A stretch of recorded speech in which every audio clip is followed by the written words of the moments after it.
DSC అభ్యర్థి Radhika press meet. DSC అభ్యర్థులకు న్యాయం చేయాలి అని ప్రభుత్వాన్ని కోరిన రాధిక, డిఎస్సి నోటిఫికేషన్లో అభ్యర్థులకు ఎదురవుతున్న సమస్యలను ప్రభుత్వం వెంటనే పరిష్కరించాలి అని డిఎస్సి అభ్యర్థి రాధిక డిమాండ్ చేశారు. అర్హత ఉన్న ప్రతి అభ్యర్థికి సమాన అవకాశాలు కల్పించాలి అని ఆమె కోరారు. ఉద్యోగాల కోసం ఎన్నో సంవత్సరాలుగా అభ్యర్థులు సిద్ధమవుతున్నారని, వారి భవిష్యత్తును దృష్టిలో పెట్టుకుని ప్రభుత్వం నిర్ణయం తీసుకోవాలి అని రాధిక అన్నారు. డిఎస్సి ప్రక్రియలో పారదర్శకత పాటిస్తూ అభ్యర్థులకు న్యాయం జరిగేలా చర్యలు తీసుకోవాలి అని విజ్ఞప్తి చేశారు. అభ్యర్థుల సమస్యలను ప్రభుత్వం సానుకూలంగా పరిశీలించి త్వరితగతిన పరిష్కరించాలి అని రాధిక ఈ సందర్భంగా కోరారు. ఇంకొక పర్సన్ వచ్చి వాళ్ళ నాన్న ఫ్రెండ్ కొడుకని పరిచయం చేసింది. అతను సైబర్ సెక్యూరిటీలో పోలీస్ ఆఫీసర్గా చేసి వాళ్ళ ఫాదర్ హెల్త్ బాగాలేకపోతే వ్యాపారం చూసుకోవడానికి రిటర్న్ వచ్చాడు. తనకి చాలా సర్కిల్ ఉంది. నాకు కూడా ఏపీ టూరిజంలో జాబ్ ఇప్పించాడు, మీకు ఇప్పిస్తాడు. ఓసీ క్యాండిడేట్లకి అంత తొందరగా జాబ్స్ రావు, సో ఇట్లా ప్రిఫర్ చేయడమే మంచిది, నేను తీసుకున్నాను, మీకు వస్తుందని చెప్పి అమ్మాయి మమ్మల్ని మోసం చేయడం జరిగింది.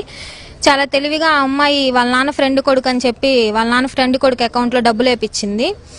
ఇప్పుడు తీరా చూస్తే ఆ అమ్మాయి అకౌంట్లో నా అకౌంట్కి డబ్బులు వేయలేదు కదా, అతని అకౌంట్కి కదా మీరు వేసింది, మీరు అతనితోనే మాట్లాడండి, అతనితోనే తేల్చుకోండి అని ఆ అమ్మాయి సైడ్ అవ్వడానికి ప్రయత్నిస్తుంది. కానీ ప్రతి దాంట్లో అమ్మాయి ఇన్వాల్వ్మెంట్ ఉంది. అతను ఎవరో కూడా మాకు ముఖపరిచయం కూడా లేదు.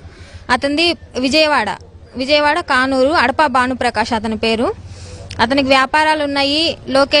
నారా లోకేష్ గారితో దగ్గర వాళ్ళతో బాగా కమ్యూనికేషన్ ఉంది. సో మీకు డిఎస్సి ఏపీ మెగా డిఎస్సిలో స్కూల్ అసిస్టెంట్గా పోస్ట్ ఇప్పిస్తామని చెప్పడం జరిగింది. మా దగ్గర అమౌంట్ తీసుకున్నారు, ఇవ్వలేదు. మేము పోలీస్ కేసు కూడా ఫైల్ చేశాము. అతను కూడా వచ్చాడు, ఎఫ్ఐఆర్ అయ్యింది. అతను వచ్చాడు, ఒప్పుకున్నాడు, నేను పలానా ఏపీ మెగా డిఎస్సి కోసమే అమౌంట్ తీసుకున్నాను అని ఒప్పుకున్నాడు. తన స్టేట్మెంట్ ఇచ్చెళ్ళాడు. ఇచ్చెళ్ళిన దగ్గర నుంచి ఎన్ని నోటీసులు ఇచ్చినా రావడం లేదు, పోలీసులు ఎటువంటి యాక్షన్ తీసుకోవడం లేదు.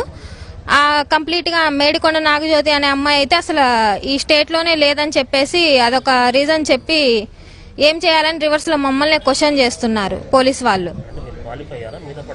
నన్ను ఎగ్జామ్ కూడా రాయనివ్వలేదండి వాళ్ళు. నువ్వు ఎగ్జామ్ రాస్తే మీ 2 అకౌంట్లు క్రియేట్ అవుతాయి, వీళ్ళు ఆల్రెడీ ఫేక్ అకౌంట్ ఒకటి క్రియేట్ చేస్తున్నారు. ఇన్ కేస్ మీరు క్వాలిఫై అవ్వకపోతే ఆ అకౌంట్ ఈ అకౌంట్ చూపిస్తాయి, అప్పుడు ప్రాబ్లం అవుతుంది. సో నువ్వు ఎగ్జామ్ కూడా రాయొద్దని నా లైఫ్ కూడా స్పాయిల్ చేశారు వాళ్ళు. సో ఇంకా నాకు డిఎస్సికి ఎలిజిబుల్ ఉంటుందో లేదో కూడా తెలియదు, ఓసీ కాబట్టి. ఈ రీజన్ చెప్పి నేను నీకు పుట్టబోయే పిల్లల భవిష్యత్ బాగుంటుంది ఇలాంటి వర్డ్స్ చెప్పి మమ్మల్ని మోటివేట్ చేయడం, మేము అప్పులు తెచ్చి పెట్టున్నాము. అప్పటి నుంచి అడుగుతున్నాము. ఆ అమ్మాయి రివర్స్లో మా మీద కేసులు పెట్టడం స్టార్ట్ చేసింది. వీళ్ళు హెరాస్ చేస్తున్నారు, వీళ్ళు ఫోన్లు చేయిస్తున్నారు ఎవరెవరితో అని. సరే ప్రూవ్ చేయమంటే ప్రూవ్ చేయట్లేదు. ఎస్ఐ వాళ్ళు కానీ పోలీస్ వాళ్ళు కానీ వాళ్ళు ఇస్తామంటున్నారు కదా, వెయిట్ చేయండి, మీరు ఎందుకు ప్రొలాంగ్ చేసుకుంటున్నారు, వాళ్ళు ఇస్తారు కదా, వెయిట్ చేయండి అన్నట్టుగా మాట్లాడుతున్నారు. ఆ అమ్మాయిని పిలిపించట్లేదు, ఆ అమ్మాయి ఇక్కడికి రావట్లేదు, ఆ అమ్మాయి స్టేట్మెంట్ అయితే లేదు. ఇప్పటికీ కూడా మేము గట్టిగా అడిగితే మొన్నటి వరకేమో అతను ఇస్తానంటున్నాడుగా అని ఆ రీజన్తో ఆపేశారు.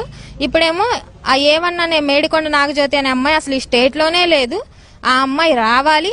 ఆ అమ్మాయి వచ్చిన తర్వాత మేము ఆ అమ్మాయి చేతికి మా చేతులతో నోటీసులు ఇవ్వాలి. మేము జగన్ సార్ని కలవడం జరిగింది. జగన్ సార్ మాత్రమే మాకు న్యాయం చేయగలరు అనిపించింది. మేము అందుకే ఇక్కడ వరకు వచ్చాము. జగన్ సార్ దీని మీద పరిశీలించి మాకు న్యాయం చేస్తారని మేము ఆశిస్తున్నాము. నాకు తెలిసినంత వరకు నాతో పాటు ఇంకొకరికి ప్రాసెస్ చేశారండి. అతని పేరు వేముల రామకృష్ణ, తనది కృష్ణా డిస్టిక్. తనకి నాకు ఒకేసారి ప్రాసెస్ చేస్తున్నారని చెప్పారు వీళ్ళే, మేడికొండ నాగజ్యోతి, అడప భానుప్రకాష్. అతని పేరు లిస్ట్ లో వచ్చింది. ప్రజెంట్ అతను స్కూల్ అసిస్టెంట్ గానే కృష్ణా డిస్టిక్ లో జాబ్ చేస్తున్నాడు. నాకైతే రాలేదు సార్.